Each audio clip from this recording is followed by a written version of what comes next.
Hey guys, it's Misty Eyez, and I'm here with an Ask Misty.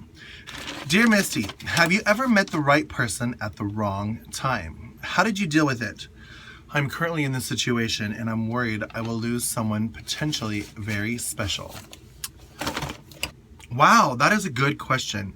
I think my initial answer is going to be, that is why you don't date Mr. Wrong. That is why you don't date Mr. Right Now. That is why I'm anti jumping from boyfriend to boyfriend to boyfriend to boyfriend. Before John, I was single for 5 years? 11, 12. Before John, I was single for 6 years because I was not willing to commit to a Mr. Right Now. I was not willing to commit to a first come, first serve.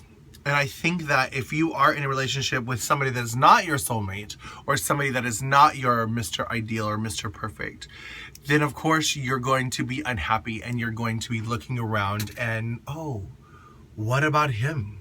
What about him? What about him?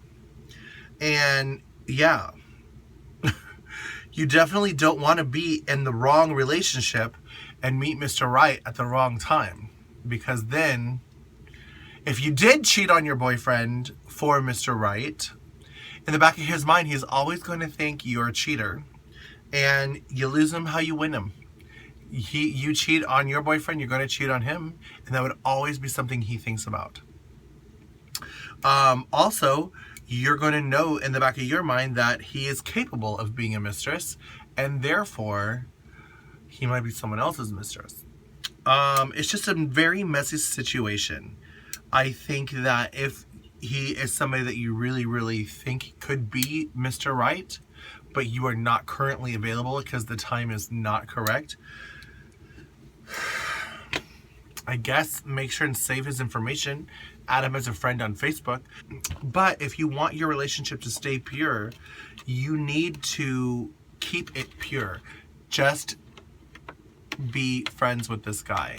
And then if ever you do become available or he becomes available, message him and be like, hey, obviously you have to wait until you've healed from your last relationship, but message him and be like, hey, you know, I really enjoyed your company. Can I hang out with you? Let's see where this goes.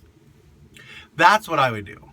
But you would obviously want him to be in your friends list or somewhere so you have the ability to contact this person.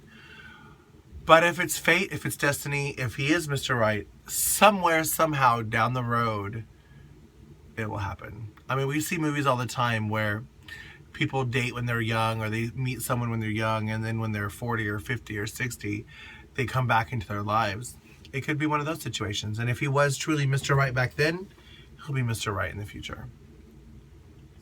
But I think a lot of us are really shallow, and we like guys for the wrong reasons. In 50 years or 40 years, he might not have those abs. Will you still like him? Good question. But again, if it's meant to be, if it's Ka, if it's destiny, you're not going to lose him. It will happen somehow, somewhere. But again, if you're tied down to someone else, stay in the relationship you're in now until it's over. Because you don't want to jump ship now and then realize you really did have something good and fuck it up. And then my other thought is, what if you're just lusting? What if you do dump your boyfriend and go after this guy, this dream guy, this potentially something amazing and beautiful? My kitty. What if you did? And then you jeopardize something that you truly do have amazing and wonderful. You know, if your guy's not amazing and wonderful you have now, why are you with him? Why? Why?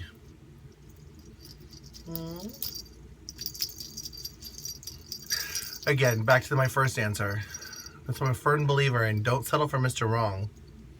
Wait for Mr. Right. The last thing you want to do is be dating a jackass and then have Mr. Amazing come along. And obviously, if he is amazing, he's not going to want you until you're available.